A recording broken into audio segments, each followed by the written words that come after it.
There is a key hearing underway today in the case of the 4 University of Idaho students murdered in 2022. Bryan Kohberger is charged in the killings. The high-stakes hearing will determine what evidence will be allowed at his trial. How does a peaceful college town become the center of a national nightmare overnight? That's the question people all over the country were asking when 4 University of Idaho students were found brutally murdered in their home, shattering the calm, tight-knit community of Moscow, Idaho. This wasn't just another true crime case. It was chilling, unthinkable, and it left everyone asking, who could do something like this? Why those students, and how did it take weeks to find a suspect? In this video, we're diving deep into the heartbreaking murders that shook the nation, the victims, the timeline, the man now accused, and the upcoming trial that could finally reveal the full truth. Because this isn't just a story about a crime. It's a story about lives lost, a community changed forever, and the search for justice that still isn't over.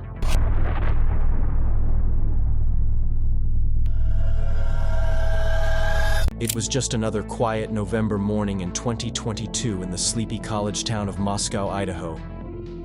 But what happened that day would shatter everything. 4 University of Idaho students, Madison Mogen, Kaylee Goncalves, Chapin, and Xana Kernodle, were found brutally murdered in their off-campus home, stabbed to death in the middle of the night. No warning, no mercy. They were young, vibrant, full of life, and now they were gone. So who were they, really?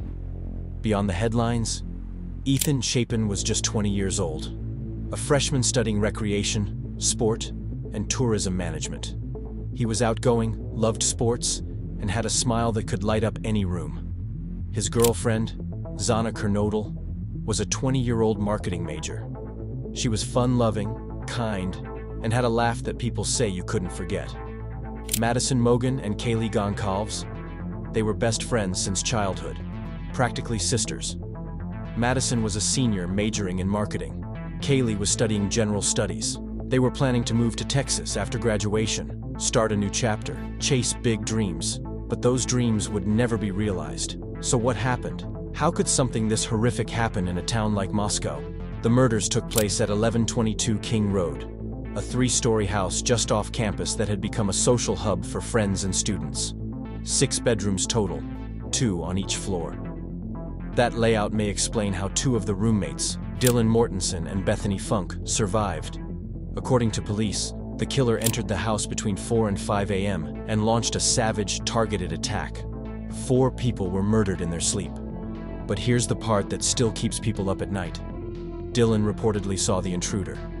She said she heard crying, a voice whispering, "It's okay, I'm going to help you." Then she saw him, a man in black, wearing a mask, with bushy eyebrows. He walked right past her and left the house. Why didn't he harm her? Why leave witnesses behind? And then, there's the delay. The 911 call didn't come until almost noon, nearly 8 hours later. It was placed from one of the surviving roommates' phones and reported an unconscious person. But when first responders arrived, it was clear this was something far, far worse. March 2025, audio from that 911 call was released. The panic, the confusion, the heartbreak. It's something you can't unhear. Let's rewind a bit and walk through how it all unfolded. The murders happened in the early morning hours of November 13th, 2022. Just 2 days later, on November 15th, police announced they believed an edged weapon had been used in the attack. By November 22nd, investigators were chasing leads, including a tip that Kaylee Goncalves may have had a stalker, though they ultimately found no evidence to support it. And then, on December 30th, a major breakthrough. Bryan Kohberger was arrested at his parents' home in Pennsylvania, more than 6 weeks after the killing sent shockwaves through the community. At first, police said there was no ongoing threat to the public, but then they walked that back. Students fled home early for Thanksgiving. Some professors canceled classes. Families were frustrated. Moscow was on edge. And then, boom, a shocking arrest. Bryan Christopher Kohberger, a 28-year-old criminology PhD student at Washington State University, just a few miles away from the University of Idaho. He wasn't some hardened criminal. He was quiet, awkward, but incredibly smart, obsessed with criminal psychology. Some of his classmates said he'd submitted papers describing detailed crime scenes that felt eerily familiar. So what linked him to the crime? The smoking gun? A knife sheath found at the scene. On it, Kohberger's DNA. Police also had surveillance footage of a white Hyundai Elantra, just like the one Kohberger drove, circling the neighborhood around the time of the murders. His phone had pinged near the house at least 12 times before the killings. That's not random. That's stalking. But still, no official motive. No confirmed connection to the victims. Was it obsession? Was he watching them? Or was it all random? That's the chilling part. We still don't know. Kohberger was extradited back to Idaho, where he pled not guilty. Prosecutors announced they'd seek the death penalty. A grand jury indicted him in May 2023. And now, the trial is finally on the horizon, scheduled to begin on August 11, 2025, in Boise. It was moved from Moscow because of concerns over jury bias, but that decision added even more strain on the victims' families. Now they'll have to travel over 300 miles just to attend. Pre-trial hearings? They've been anything but quiet. The defense is complaining about the mountain of evidence, 68 terabytes of it. That includes over 20,000 videos and 13,000 photographs. They say it's impossible to go through it all in time. They've also filed motions to suppress the DNA evidence, claiming investigators used a controversial technique called investigative genetic genealogy. Basically, they're arguing it was unconstitutional.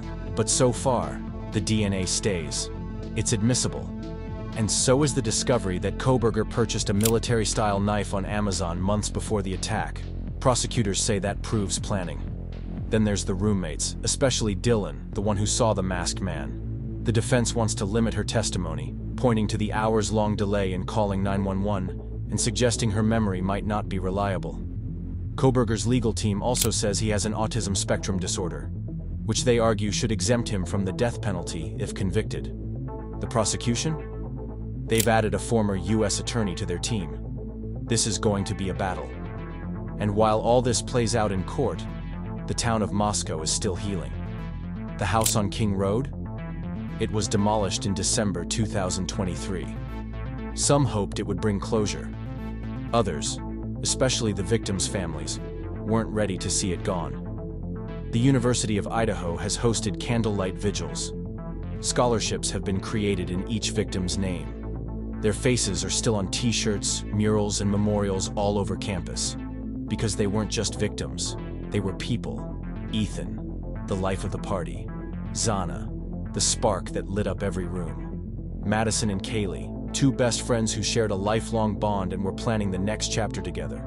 Now all anyone wants is answers. Closure. Justice. So as we count down to the trial, one question hangs heavy in the air. Will the full truth finally come out? Or will this case leave behind more haunting questions than answers? As the trial date draws closer, the world will be watching.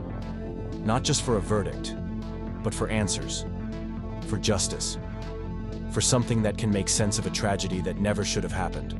The families, the friends, the community, they're still grieving, still waiting, still hoping that when the courtroom doors open, the truth will finally come out.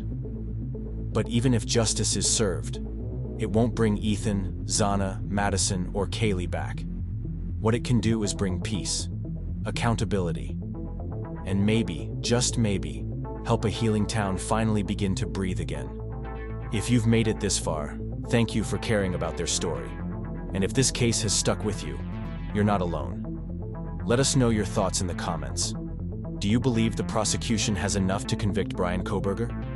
What questions do you still have? Like, subscribe, and stay tuned. We'll be covering every twist and turn when the trial begins. Until next time, stay safe, stay curious, and never stop seeking the truth.